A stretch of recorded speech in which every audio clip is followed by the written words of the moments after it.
68 page நம்பரில் அக்கௌண்ட்ஸை பார்த்தீங்கன்னா two fundamentals rules பார்த்தோம். நம்ம 2 fundamental rules for recording the accounts. ஒரு அக்கௌண்ட் ட்ரான்சாக்ஷனை ரெக்கார்ட் பண்ணுறதுக்கு 2 ஃபண்டமெண்டல் ரூல்ஸ் இருக்குதுன்னு பார்த்தோம்.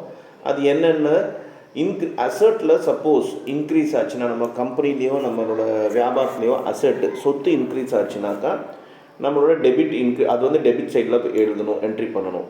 அதே வந்து டிக்ரீஸ், நம்ம சொத்து கம்மி ஆயிடுச்சுனாக்கா, டிக்ரீஸ் இன் அசட்ஸ் நம்ம பிஸ்னஸில் ஆயிடுச்சுனாக்கா அது வந்து கிரெடிட் சைடில் என்ட்ரி பண்ணணும் பார்த்துருந்தோம். அதே ஆட்டம் வந்து எக்ஸ்பென்ஸ் தட் லாஸு, செலவோ இல்லை நஷ்டமோ அதிகமாகிடுச்சு அப்படின்னாக்கா அது வந்து டெபிட் சைடில் என்ட்ரி பண்ணணும். இல்லை செலவோ இல்லாட்டி லாஸ் வந்து நஷ்டம் வந்து கம்மி ஆயிடுச்சுனாக்கா அது கிரெடிட் சைடில் என்ட்ரி பண்ணணும். இது ஒரு எக்ஸாம்பிள் பார்த்தோம். அடுத்தது கடன் லயபிலிட்டிஸுக்கும் கேபிட்டல் ரெவென்யூ கெயின்ஸு. கேபிட்டல்னாக்கா முதலீடு, ரெவென்யூனாக்கா வருமானம், கெயின்ஸ்னாக்கா ப்ராஃபிட், அதாவது லாபம். So increase in liability, suppose கடனில் அதிகமாகிடுச்சுனாக்கா அது வந்து கிரெடிட் சைடில் எழுதணும். தென் டிக்ரீஸ் இன் லயபிலிட்டி, கடன் கம்மி ஆயிடுச்சுனாக்கா டெபிட் சைடில் எழுதணும். ஸோ கேபிட்டல் முதலீட்டில் இன்க்ரீஸ் ஆகிடுச்சுனாக்கா அது கிரெடிட் சைடில் எழுதணும். அதே கேபிட்டல் டிக்ரீஸ் ஆகிடுச்சுனாக்கா டெபிட் சைடில் எழுதணும். தென் ரெவென்யூ அண்ட் கெயின்ஸ், நமக்கு ப்ராஃபிட் அதிகமாகிடுச்சுனாக்கா அது வந்து கிரெடிட் சைடில் எழுதணும். ப்ராஃபிட் டிக்ரீஸ் ஆகிடுச்சுனாக்கா அது வந்து டெபிட் சைடில் எழுதணும் அப்படின்னு பார்த்தோம். இதை தான் இப்போ வந்து நெக்ஸ்ட்டு பேஜில், தட் இஸ் பேஜ் நம்பர் 69 பார்த்தீங்கன்னாக்கா ரூல்ஸ் ஆஃப் அக்கௌண்டிங்ட்டு சிம்பிளாக நமக்கு ஞாபகம் வச்சுக்கிறதுக்காக பிக்டோரியலாக கொடுத்துருக்காங்க. So if asset increases, asset increase ஆச்சுனாக்கா டெபிட் சைடில் எழுதணும். இஃப் அசட் டிக்ரீசஸ் அது கிரெடிட் சைடில் எழுதணும். Liabilities decreases debit side, liabilities increases credit side, capital decreases debit side, capital increases credit side, expenses decreases debit side, loss decreases credit side, expenses or loss ரெண்டுமே. Revenue or gain decreases debit, revenue or gain increases credit. So அங்கே தியரட்டிக்கலாக first கொடுத்துருந்தாங்க, இப்போ வந்து இது ஒரு பிக்டோரியலாக கொடுத்துருக்காங்க. So இந்த விஷயம் ரொம்ப இம்பார்ட்டண்ட்டு. இதை கண்டிப்பாக நீங்கள் ஞாபகம் வச்சுட்டா தான் அக்கௌண்ட்ஸில் என்ட்ரியை நெக்ஸ்ட் லெவலில் போட முடியும். Next, analyse of rule applied to the asset account. இப்போ அசட் அக்கௌண்ட்டில் ரூல் அப்ளை பண்ண போகிறோம். அது எப்படின்னு அனலைஸ் பண்ண போகிறோம். Rohan purchased furniture for 80,000 rupees. ரோஹன்கிறவர் ஃபர்னிச்சர் வந்து 80,000 rupeesக்கு பர்ச்சேஸ் பண்ணியிருக்காரு. அதை அனலைஸ் பண்ண போகிறோம். Analyze the transaction. In this transaction, the affected account are cash account and furniture account. So இந்த அக்கௌண்ட்டில் பார்த்தீங்கன்னாக்கா கேஷ் அக்கௌண்ட்டும் எஃபெக்ட் ஆகிருக்கு வரும், அண்ட் ஃபர்னிச்சர் அக்கௌண்ட்டும் வரும். ஏன்னா கேஷ் கொடுத்து தான் ஃபர்னிச்சர் வாங்கியிருக்காங்க. ஸோ 2 அக்கௌண்ட் இதில் வரும். Cash account is an asset account and has decreased. So cash 80,000 கொடுத்ததுனால கம்பெனிலேருந்து கேஷ் 80,000 போயிருக்கு. அப்போனா கம்பெனி கேஷ்லேருந்து குறைஞ்சிருக்கு கேஷு. ஸோ கேஷ் டிக்ரீஸ் ஆகிருக்கு. ஸோ ஏற்கனவே பார்த்தோம் கேஷ் வந்து ஒரு அசெட்டு. ஸோ அசெட் டிக்ரீஸ் ஆச்சுனாக்கா எந்த இதில் என்ட்ரி போடுவோம்னு நம்ம பார்த்துருக்கோம். ஸோ அசெட் டிக்ரீஸ் ஆச்சுனாக்கா கிரெடிட் சைடில் போடணும் பார்ப்போம். அது as per the rule, if asset degrees the affected account is credited. So cash account credited. So இந்த இடத்துல கேஷ் கிரெடிட் பண்ணும். ஸோ கேஷ் அக்கௌண்ட் வந்து கேஷ் அக்கௌண்ட் 80,000 போட்டு கிரெடிட் பண்ணணும்.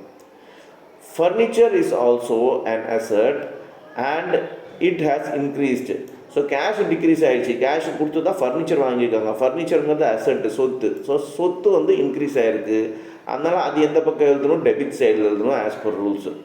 So as per rule, the asset if increase the affected account is debited, thus furniture account is debited. So இந்த மாதிரி தான் ஒவ்வொரு டிரான்சாக்ஷன் அனலைஸ் பண்ணி நம்ம வந்து என்ட்ரி போடணும். ஸோ கீழே கொடுத்துருக்காங்க கேஷ் அக்கௌண்ட்டு ஓப்பன் பண்ணிடணும். அதை டெபிட் சைட் கிரெடிட் சைட் அப்படின்னு போட்டுடணும். ஃபர்னிச்சர் அக்கௌண்ட் ஓப்பன் பண்ணிடணும். டெபிட் சைட் கிரெடிட் சைட்னு எழுதிடணும். ஸோ கேஷ் அக்கௌண்ட்டு கம்மியாகிருக்கு. ஸோ டிக்ரீஸ் ஆகிருக்கு. ஸோ 80,000 rupees இங்கே நம்ம வந்து என்ட்ரி பண்ணணும். தென் ஃபர்னிச்சர் வந்து இன்க்ரீஸ் ஆகிருக்கு. ஸோ 80,000 rupees டெபிட் பண்ணணும். இதுதான் rules. Now second analysis of rule applied to liability account. So liability அக்கௌண்ட்டுக்கு என்ன ரூல் அப்ளை ஆகும் அது நம்ம பார்ப்போம். Purchased machinery for 60,000 on credit from Messrs Indian Machinery Mart. So இதே ரோஹன் பார்த்தீங்கன்னாக்கா அவர் கம்பெனிக்கு ஒரு மிஷினரி வாங்கியிருக்காரு. அது வந்து 60,000 ரூபாய்க்கு, தட் இஸ் 60,000 வாங்கியிருக்காரு. அது கிரெடிட்டில் வாங்கியிருக்காரு. கிரெடிட்னாக்கா காசு உடனே பே பண்ணல, கடனுக்கு வாங்கியிருக்காரு. ஒரு மாதம் கழிச்சு அந்த மாதிரி ஏதோ ஒரு டீலில் வாங்கியிருக்காரு. யார்கிட்டருந்து? மெசர்ஸ் இந்தியன் மெஷினரி மார்ட்கிட்டேருந்து வாங்கியிருக்காரு. இப்போ இந்த என்ட்ரியை நாம் அனலைஸ் பண்ண போகிறோம். Analyse of transaction. In this transaction the 2 accounts are affected. இதில் 2 அக்கௌண்ட் வந்து எஃபெக்ட் ஆகிருக்கு. ஒன்று மிஷினரி வாங்குறாங்க, ஸோ மிஷினரி அக்கௌண்ட். அண்ட் யார்ட்டேருந்து வாங்குறாங்களோ அந்த கம்பெனி பேர், so messrs Indian machinery mart. So இந்த 2 அக்கௌண்ட்டும் இங்கே எஃபெக்ட் ஆகிருக்கு இந்த என்ட்ரியில். Machinery is an asset and asset has increased, therefore machinery account is debit. So ஏற்கனவே நம்ம ரூல் பார்த்த மாதிரி மெஷினரி உள்ளே வருது கம்பெனிக்குள்ளே அப்படின்னா என்ன? மெஷினரிங்கிறது ஒரு அசட்டு. அசட் இன்க்ரீஸ் ஆச்சுனாக்கா அது நம்ம டெபிட் சைடில் என்ட்ரி பண்ணணும். Measures Indian machinery mart is the creditor on the account of supply of the machinery and constitute the liability for the buying firm which has increased. So இந்த Messrs Indian machinery mart இருந்து Rohan credit தான் வாங்குறாரு, ஆனால் கடனுக்கு தான் வாங்குறாரு. கடனுங்கிறது liability. So liability increase ஆயிருக்கு. So as per rule is that on the increase of liability the concerned account is credited and vice versa. Thus Messrs India Machinery Mart account is credited. So rule பிரகாரம் பார்த்தீங்கன்னாக்கா liability கடன் அதிகமாச்சுனாக்கா அது வந்து credit பண்ணணும்.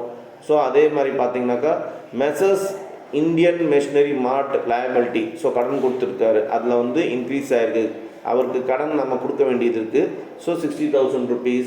அதே வருஷம் machinery அக்கௌண்ட்டில் பார்த்தீங்கன்னாக்கா மிஷினரி இன்க்ரீஸ் ஆகிருக்கு ரோஹனோட கம்பெனியில். ஸோ அங்கே 60,000 rupees டெபிட்டில் போட்டிருக்காங்க. So this is the rule. Now third analysis of rule applied to capital account. Capital account வரும்போது என்ன ரூல் அப்ளை பண்ணப்படுது அப்படின்னு பார்ப்போம். Cash of ₹50,000 introduce in business as capital by Rakesh. ராகேஷுங்கிறவர் பார்த்தீங்கன்னாக்கா ரோஹனோட கம்பெனியில் 50,000 rupees வந்து இன்ட்ரடியூஸ் பண்ணுறாரு. எதுவாக? கேபிட்டலாக இன்ட்ரடியூஸ் பண்ணுறாரு. அப்புறம் என்ன அர்த்தம்னாக்கா ராகேஷ்ங்கிறவர் 50,000 rupees ரோஹன் கம்பெனியில் இன்வெஸ்ட் பண்ணியிருக்காரு, கேபிட்டலுக்கு கொடுத்துருக்காரு. இந்த டிரான்சாக்ஷன் எப்படி நம்ம அனலைஸ் பண்ண போகிறோம்னா, இன் this transaction the 2 account affected are cash account and Rakesh account, that is capital account. So இந்த ஒரு டிரான்சாக்ஷனில் 2 அக்கௌண்ட் வந்திருக்கு. ஒன்று வந்து கேஷ் அக்கௌண்ட்டு, ஸோ கேஷாக 50,000 கொடுக்குறாரு. இன்னொன்று யார் கொடுக்குறாங்க? Rakesh. So both account are affected, that is capital அக்கௌண்ட்டில் வரும். Cash is an asset and Rakesh invested capital. So கேஷுங்கிறது எந்த கேட்டகரியில் வரும்னா அசட்டில் வரும். இதில் ராகேஷ் வந்து கேபிட்டலில் இன்வெஸ்ட் பண்ணியிருக்காரு, ஸோ முதலீடு பண்ணியிருக்காரு. ஸோ அது கேபிட்டல் அக்கௌண்ட்டில் வரும். Rule for capital is that if it increase the account is credited and vice versa. So capital increase ஆச்சுனாக்கா அது வந்து கிரெடிட் பண்ணணும். அதே மாதிரி பார்த்தீங்கன்னா vice versa. So here capital account is credited, அதனால கேபிட்டல் அக்கௌண்ட் கிரெடிட் பண்ணப்பட்டிருக்கு. ஸோ கேபிட்டல் அக்கௌண்ட் இல்லை ராகேஷ் அக்கௌண்ட்டுன்னு போட்டு அது இன்க்ரீஸ் ஆகிருக்கு கேபிட்டல் 50,000 rupees. ஸோ அது வந்து நம்ம டெபிட் சைடில் எழுதுகிறோம். அதே கேஷ் அக்கௌண்ட்டில் பார்த்தீங்கன்னாக்கா இன்க்ரீஸ் ஆகிருக்கு, அது வந்து நம்ம 50,000 rupees டெபிட் எழுதுகிறோம்.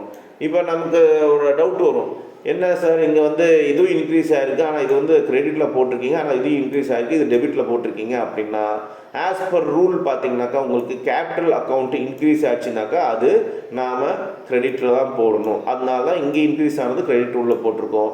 அதோட கேஷ் அக்கௌண்ட் வந்து இன்க்ரீஸ் ஆச்சுனாக்கா அது வந்து டெபிட் சைடில் தான் போடணும். அதனால தான் கேஷ் அக்கௌண்ட்டில் டெபிட் சைடில் வருது. இதுதான் ரூல்ஸ். ஸோ அதனால தான் always stick on the rules. இந்த ரூல்ஸை நம்ம பார்த்துக்கிட்டே இருக்கணும். இதுதான் மெயின் ஃபார்முலாவே. Next analysis, fourth analysis of rule applied to expenses losses account. So இப்போ எக்ஸ்பென்சஸ் லாஸஸ் அக்கௌண்ட்டில் என்ன ரூல்ஸ் வரும், எப்படி வரும் அப்படின்னு பார்ப்போம். Paid 6,000 to employees as salary. இப்போ அந்த கம்பெனியில் ரோஹன் அவர் கம்பெனியில் வந்து சேலரி வந்து 6,000 கொடுத்துருக்காரு. இன் this transaction the 2 accounts are affected, salary account and cash account. So இங்கே சேலரி வந்து கேஷாக கொடுத்துருக்காரு. ஸோ 2 அக்கௌண்ட் வரும். ஒன்று சேலரி அக்கௌண்ட் அஃபெக்ட் ஆகும், இன்னொன்று கேஷ் அக்கௌண்ட் அஃபெக்ட் ஆகும். salary account affect ஆகும்னா என்ன அர்த்தம்னாக்கா அந்த ரெண்டு அக்கௌண்ட்லையும் இது என்ட்ரி போடணும் நாமன்னு அர்த்தம். salary account is an expenses and has increased. So salary வந்து ஒரு expenses, அந்த expenses increase ஆயிருக்கு.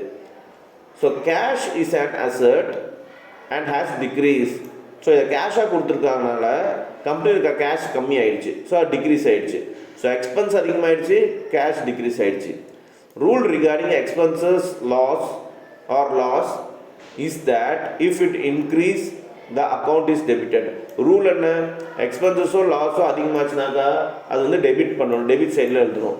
ஸோ சேல்ரி அக்கௌண்ட், அதாவது எக்ஸ்பென்ஸ் தான் சேல்ரி அக்கௌண்ட்டில் சேல்ரி இன்க்ரீஸ் ஆகிருக்கு, தட் இஸ் எக்ஸ்பென்ஸ் இன்க்ரீஸ் ஆகிருக்கு. ஸோ அது நம்ம டெபிட் எழுதுறோம் 6,000 rupees. கேஷ் கம்மியாக இருக்குது, cash is an asset, 6,000 rupees decrease ஆகிருக்கு. ஸோ இந்த என்ட்ரி தான் நாம் இங்கே எழுதணும். Next,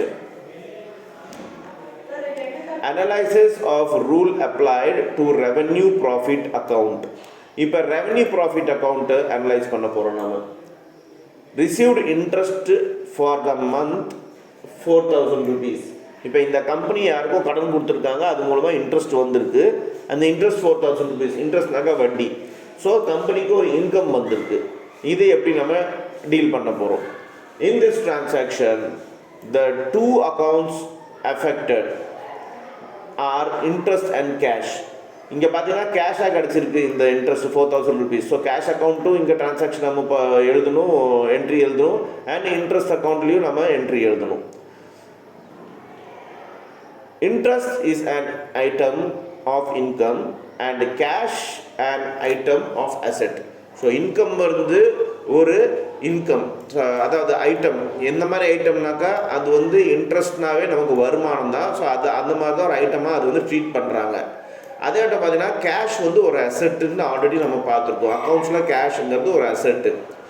rule regarding revenue profit increase in revenue is credited. Rule பிரகாரம் ரெவன்யூ ப்ராஃபிட்டோ இன்க்ரீஸ் ஆச்சுன்னா கிரெடிட் பண்ணுவோம். So cash is an asset and rule for asset, it increase the asset is debited. So interest அக்கௌண்ட்டில், that is revenue அக்கௌண்ட்டில் பார்த்தீங்கன்னா 4,000 credit பண்ணும், cash அக்கௌண்ட்டில் 4,000 increase ஆகிருக்கு. So அதுலேருந்து டெபிட் பண்ணணும். So these are the rules for recording the accounts.